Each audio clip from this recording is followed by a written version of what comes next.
The Christmas lights on my parents' tree blinked in alternating red and green patterns, casting shadows across the living room where I had spent every holiday for the past 29 years.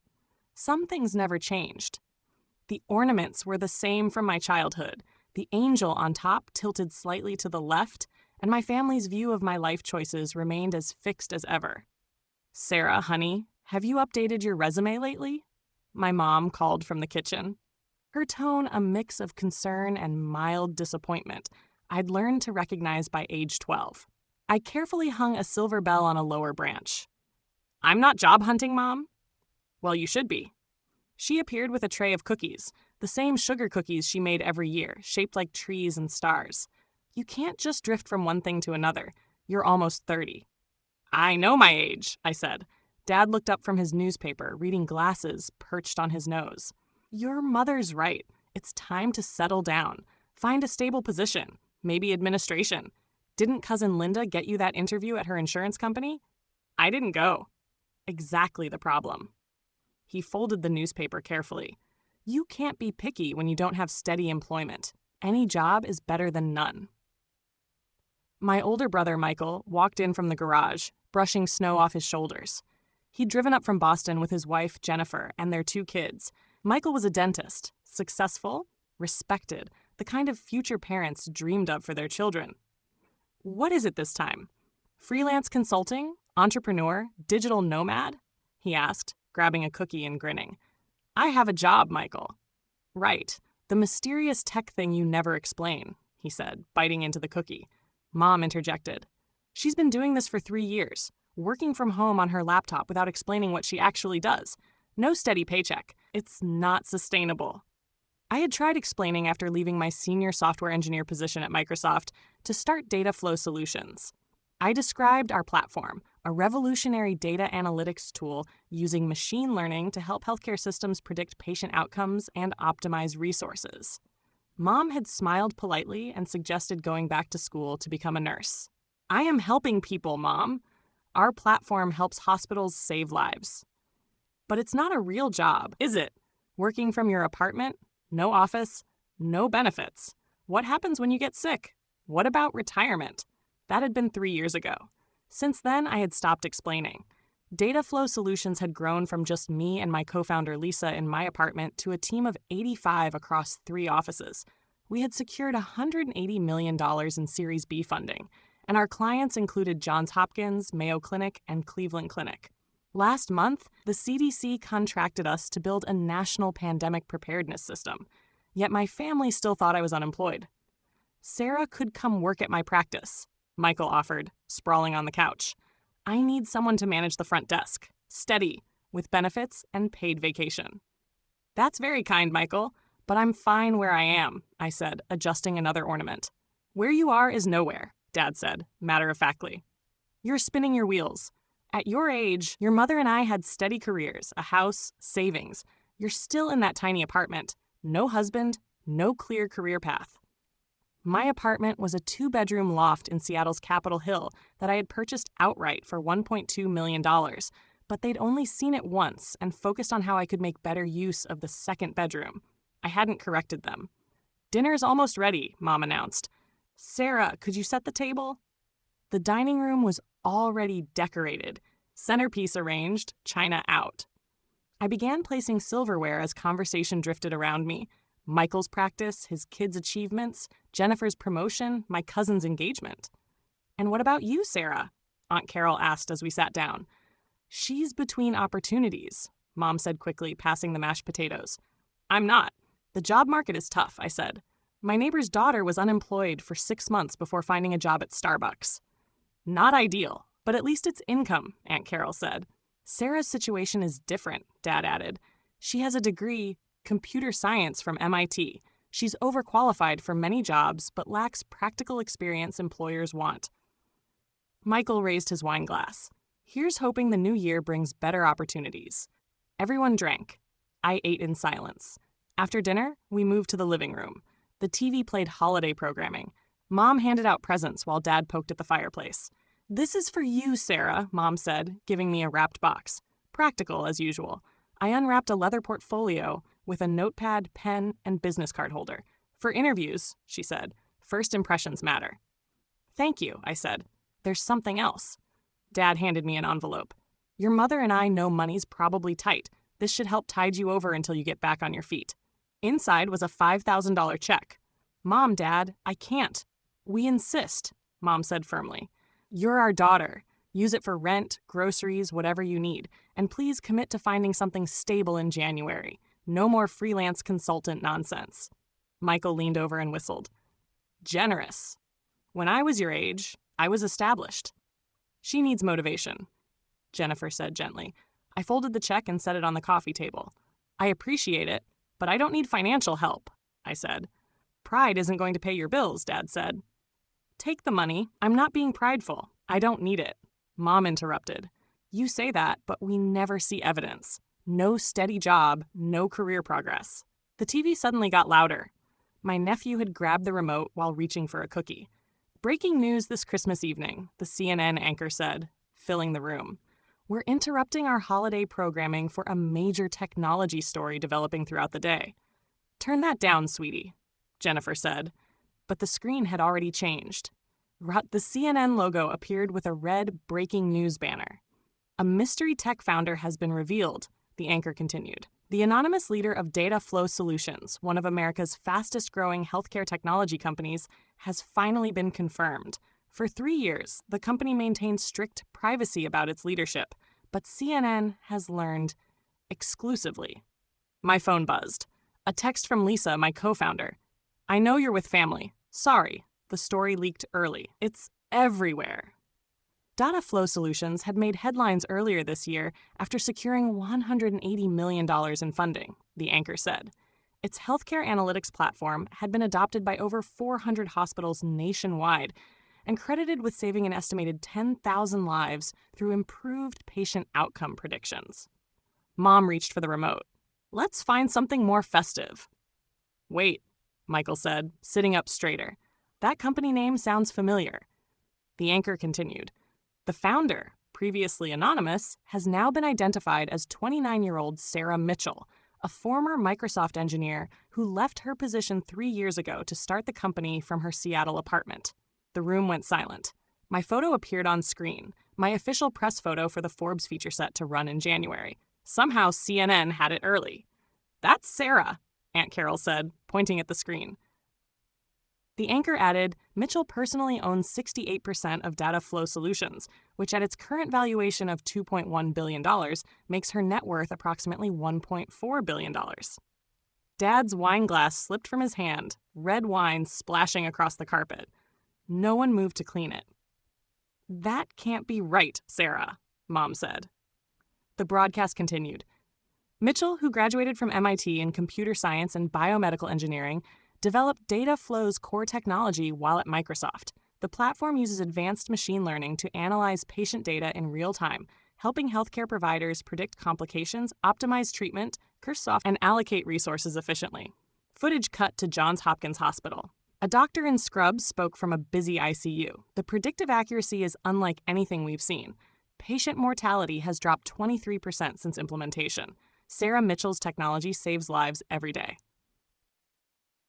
Back to the studio. The CDC recently awarded Data Flow Solutions a $300 million contract to build a national pandemic preparedness system. The company started with just 2 employees and now has 85 across offices in Seattle, Boston, and Washington, D.C. Michael was frantically typing on his phone. This is real. It's on Bloomberg, WSJ, Forbes. She's the Mitchell that they're talking about.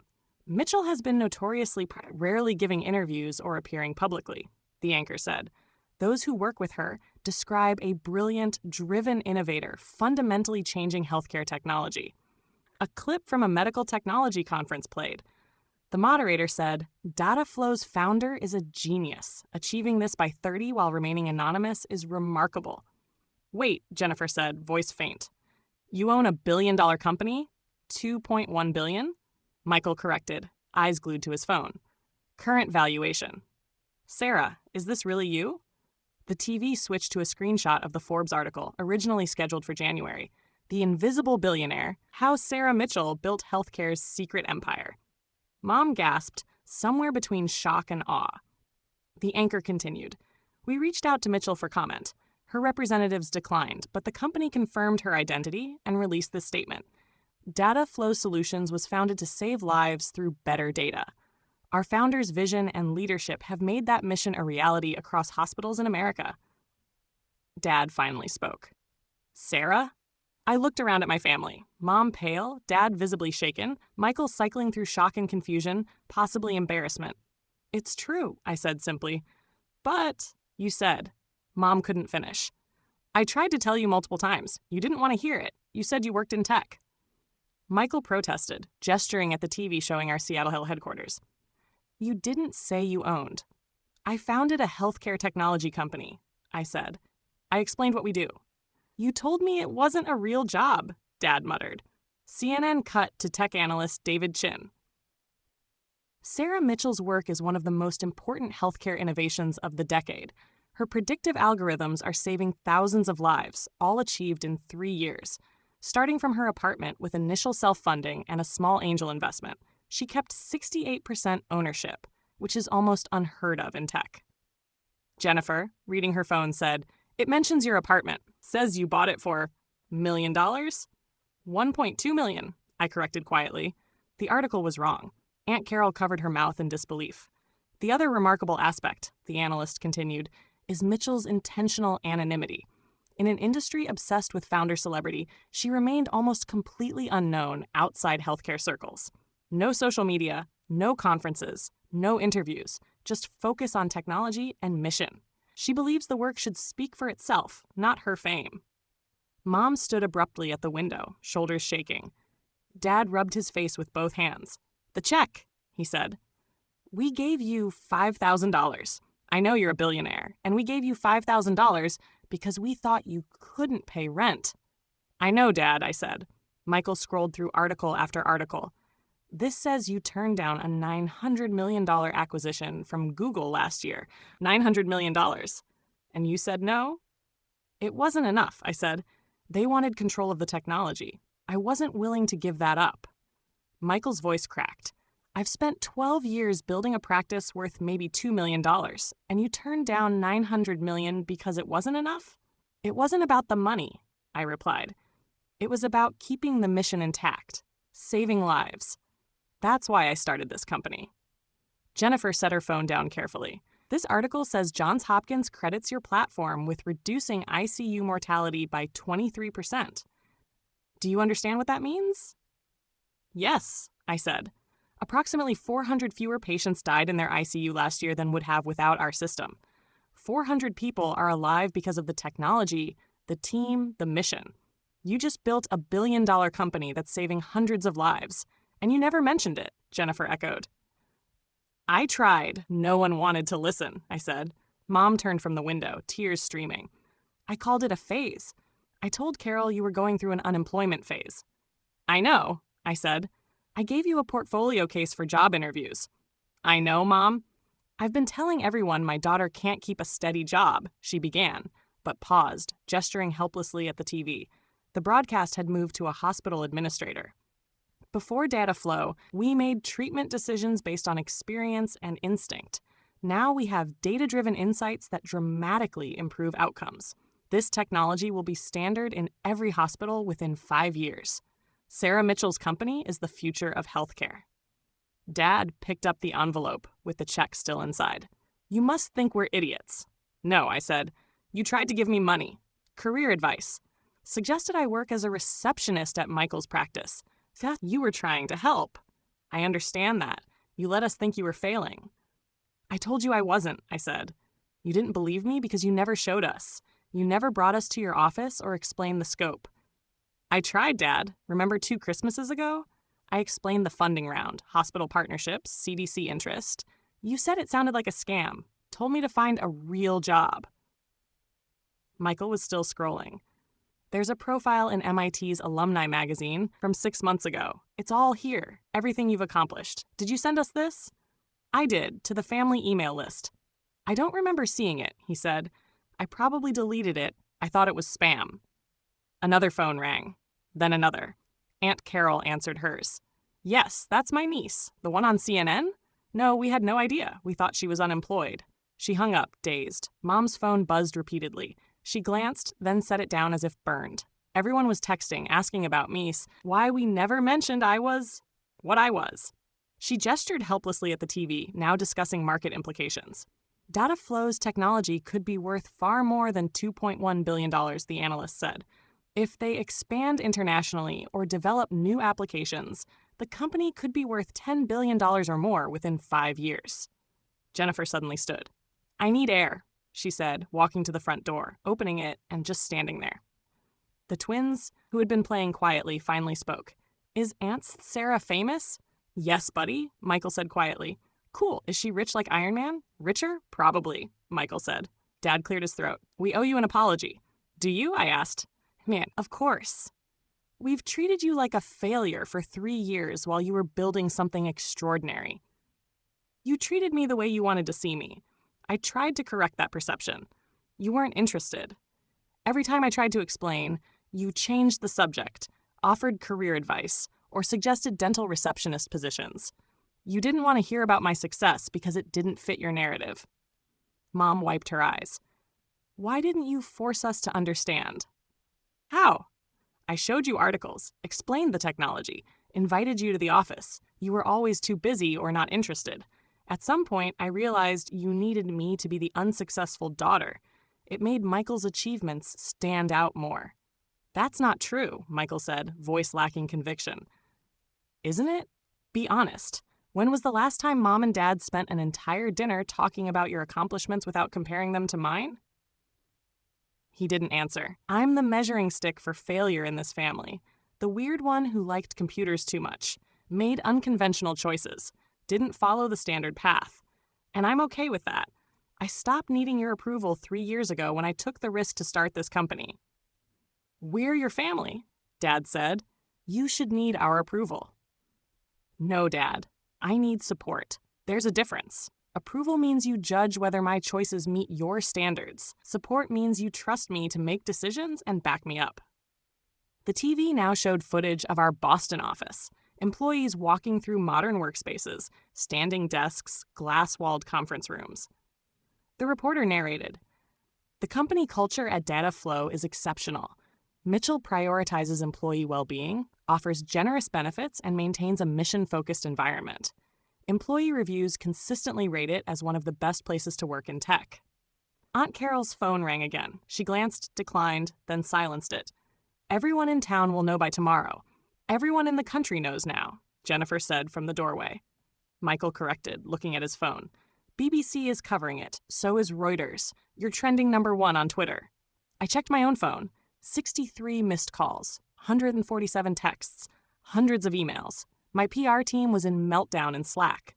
Lisa had texted, hiding in my bathroom. Parents kept calling. Do we have a statement ready? I replied, use the standard one. Don't change anything. I'll handle my family. Sarah. Mom approached carefully, almost hesitant. I'm so sorry, truly. I regret everything. The comments I made, how I dismissed your work as a phase. I'm your mother. I should have believed in you. Yes, you should have. Can you forgive me? I looked at her closely. She was 62, wearing her usual Christmas sweater, hair styled the same way it had been since the 80s. She was the woman who raised me, loved me, and yet underestimated me for 3 straight years. I'm not sure, I said. Right now, I'm just exhausted. I'm tired of being the disappointment, of explaining my choices, of constantly proving I know what I'm doing. You don't have to prove anything anymore. Don't I? If none of this had gone public, if CNN hadn't identified me, would any of you believe me today? Or would you still be offering checks, advice, and suggesting retail jobs? No one spoke. That's what hurts, Mom. Not that you didn't understand my work, but that you wouldn't trust me when I said I was accomplished. You needed outside confirmation, Forbes, CNN, billion-dollar valuations before trusting your daughter. Dad set down his wine glass. What do you need from us? I'm not sure.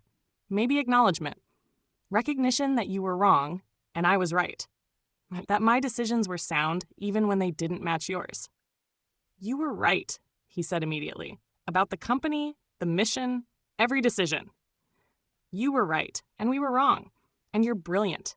You've built something remarkable, something that will save lives, transform healthcare, and place you among the most successful people in the country. And we missed it because we kept trying to fit you into a version of life that made sense to us. Michael stood, offered his hand. You're better than all of us. I'm sorry I didn't see it. I shook his hand. I'm not better. I'm different. And I'm good at my work. You're not just good, he said, nodding at the TV showing Dataflow's growth chart. You're exceptional. World class. Business schools will study what you built. Maybe. Definitely, he insisted. Jennifer returned, closing the door behind her. Sarah, I've been in marketing 15 years. This is viral momentum. By morning, you'll be the biggest story in tech, maybe the biggest business story of the year. Your face will be everywhere. I know. I tried to avoid the attention. Anonymity made it easier to stay focused. That's gone now, she said. Once the cycle starts, it won't stop. Whether you want it or not, you're going to be widely recognized. My phone rang. Anderson Cooper's producer. I declined. Another call. Declined. Then Forbes. Declined. You should probably answer some, Michael said. Not tonight. Why? Because tonight was supposed to be Christmas with my family. Even though everything has gone sideways, even though CNN revealed my identity, I'm still here. I'm still trying to have Christmas dinner because family matters to me, even when you all drive me up the wall. Mom cried again, but she was smiling. You're a better person than we deserve. Probably, I said with a small smile. But you're still stuck with me. The doorbell rang. Everyone paused. Reporters? Dad asked. I checked the security cam. Worse, neighbors. Don't answer, Aunt Carol whispered. They can see the lights. They know we're home. Another ring, then knocking. Dad opened the door. The Hendersons stood there in matching sweaters, holding wine. We saw the news, Mrs. Henderson said. We didn't know Sarah was, well, we just wanted to say congratulations. Thank you, I called from the living room. Could we get a photo? Mr. Henderson already had his phone out. Our friends won't believe we live next to a billionaire. I'd prefer not. Just one, he insisted. They came in, posed by the tree, then wanted individual shots, then a group photo with my parents. Mrs. Henderson was thrilled. Wait until the neighborhood association hears. They left, but another car pulled up immediately. Then another. It's starting, Jennifer said. The circus. She was right. Over the next hour, 7 more groups arrived. Neighbors, extended family, book club members, Dad's golf friends. Everyone suddenly wanted to reconnect with the family of the billion-dollar founder. By 9 p.m., I was done. I need to go. You can't leave, Mom protested. It's Christmas. It stopped being Christmas 3 hours ago. It's now a media event, and I need to get ahead of it. Stay home. I'll handle the rest. But tomorrow morning, this house will be swarmed. I need to get back to Seattle, meet with my team, and coordinate our response. This week is going to be the biggest one the company has ever faced. Dad looked outside. Photographers were already on the sidewalk. How did they find us so quickly? I'm easy to locate. Your address is in multiple databases. Once CNN confirmed my name, everyone started searching. What do we do? He asked. Nothing. Don't give interviews or answer questions. Refer everything to our PR team. I'll send their contacts. Sarah. Mom grabbed my hand. Before you go, please, I need you to know how proud I am, how sorry I am, how much I love you. I know, Mom. Do you? Because I've spent 3 years acting like the opposite was true. You have. So how can you forgive me? I squeezed her hand. I didn't say I forgive you. I said I know you love me. Those aren't the same. Forgiveness takes time. But love was never in question. I always knew you loved me. You just didn't respect me. I do now. Because CNN told you to. Because Forbes confirmed it. Because the world decided I'm successful and worth hearing out. But I needed you to respect me before any of this. I needed you to believe in me when it was just me explaining my goals. That's the respect that matters. She nodded through tears. I'll earn it back. However long it takes. Okay. I hugged everyone. Mom, Dad, Michael, Jennifer, even Aunt Carol. High-fived the twins. Then I grabbed my coat and went to the door. Sarah? Michael called after me. For what it's worth, I'm genuinely proud of you. Not for the money, the valuation, or the headlines, but because you've done something meaningful. You're saving lives. That's bigger than anything I'll ever do. You're a dentist, Michael. You help people every day. Don't downplay that. It's not the same. It's different. Doesn't make it less important. I stepped into the cold. Photographers immediately swarmed, snapping pictures and shouting questions. Miss Mitchell, how does it feel to be revealed? Miss Mitchell, will you do interviews? Miss Mitchell, what's next for data flow? I didn't answer. My car was a simple Honda Civic, one I'd owned for 4 years, not the flashy Tesla or luxury car people expected a billionaire to drive. Pulling out, I saw my family at the window. Mom crying, Dad with his arm around her, Michael and Jennifer behind them, the twins pressed to the glass. My phone rang. I answered on Bluetooth. Hey? You okay? Define okay. Fair. The office is overwhelmed. 63 interview requests in 2 hours. Every major outlet wants a sit-down. Forbes wants to move up their feature. Wall Street Journal wants exclusives. And Anderson Cooper personally called. No to all of them, I said.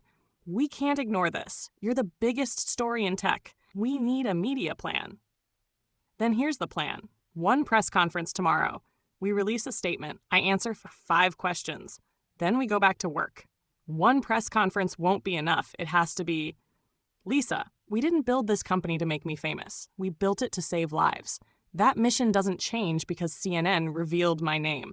The world can read about it in Forbes next month. Right now, our priority is work. The CDC system, hospital partnerships, patients relying on our technology. That's what matters, not my face on TV. Silence on the line. You're right, Lisa said finally. You're absolutely right. I usually am. She laughed. There's the Sarah I know. I know. Welcome back to the spotlight you've been avoiding. Thanks. I hate it. I know, but maybe some good comes from it.